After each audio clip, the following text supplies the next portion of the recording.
nel mondo dello sport il superamento di un limite dilettantistico, volontaristico fa sì che quello sport diventa solo business. Cioè, mi voglio spiegare, non esiste un rapporto tra sport e business, secondo me. Quando si entra nel professionismo, specie in certi sport, a mio avviso è solo business, perché devi fare i conti con le banche, con i finanziatori, devi fare i conti con bilanci importantissimi, spesso società anche quotate.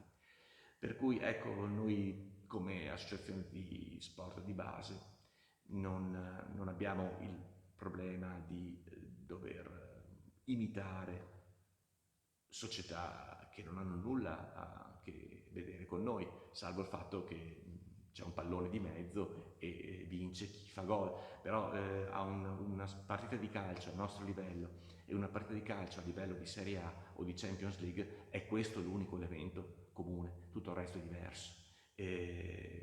Stipendi, lavoratori, esposizione mediatica, rapporti con il mondo della comunicazione, rapporti con la politica. Ecco, a noi quella dimensione sinceramente non interessa.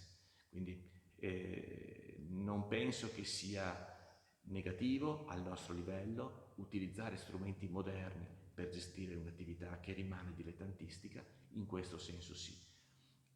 Fuori di questo è attività di impresa pura, dove l'attività dello sport è l'attività dell'azienda e quindi a quel punto lì si deve ragionare esclusivamente in termini di attività e di business, appunto. Non credo, non penso siano due cose che devono stare distanti tra di loro. Ci deve essere un equilibrio per quanto riguarda la promozione dello sport e lo sviluppo dello sport, e ci può essere anche un business se riusciamo a vendere questo nostro progetto sempre sportivo nel miglior modo possibile. Quindi una fonte di guadagno ci deve essere. The possible conflicts may arise whereby we might be able to do business which is not culturally accepted in the community. And in this case, what we do to solve that issue is we do continuous awareness creation, and even we do continuous advocacy to the community and be able to bring together culture and business to solve that conflict. We have three religions. There are so many people who wouldn't want to go on a Christian tour or wouldn't want to benefit from the Christians because they are not Christians and they are Muslims.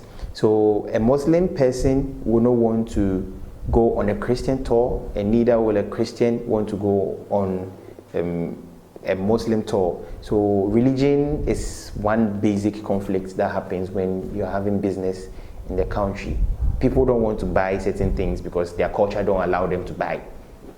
C'è un conflitto nell'abbinare cultura e business, se non si coopera, quando cultura e business cooperano e quando, come dicevo prima, il business non detta le regole di quello che è la politica culturale, allora il conflitto dal mio punto di vista non c'è.